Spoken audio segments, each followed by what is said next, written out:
నిన్న మా అన్నయ్య మా ఇంటికి వచ్చేటప్పుడు ఉట్టి చేతులతో ఊపుకుంటూ వస్తే ఉసూరుమంటారనే పిల్లలు అలా ఉట్టి చేతులతో రాకుండా నిండు చేతులతో ఈ బటర్ స్కాచ్ ఐస్ క్రీమ్ అయితే పట్టుకొచ్చాడండి. ఇంకా ఐస్ క్రీమ్ చూసాక మా పిల్లల ఆనందానికి అవధులు లేకుండా పోయాయి అనుకోండి. అదే మక్క మీ పిల్లలు ఎప్పుడు ఐస్ క్రీమ్ తినలేదా అని అడుగుతారేమో.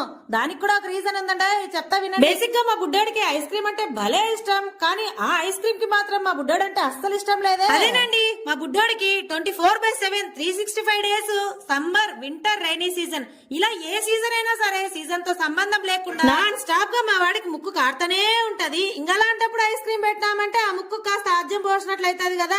అందుకని ఐస్ క్రీమ్ మాత్రం నేను అస్సలు తీసివ్వను మా పిల్లలకి. అందుకు ఇంకా మా పిల్లలు ఈ ఐస్ క్రీమ్ కోసము మొహం ఆసిపోయి ఉంటారనమాట. ధూమ చాలే ధూమ్ అని పాట మోగించుకుంటూ మరీ వచ్చి మా ఇంటి ముందర నిలబెడతారు ఐస్ క్రీమ్ బండి వాళ్ళు. ఇంకా ఐస్ క్రీమ్ బండి చుట్టూ పిల్లలందరూ చేరి ఐస్ క్రీమ్లు కొనుక్కుంటా అంటే ఇంకా మా వాళ్ళు కూడా నాకు అంటే అప్పుడు మాత్రం ఒక ఐస్ క్రీమ్ తీపించక తప్పదని అప్పుడు తీస్తాను.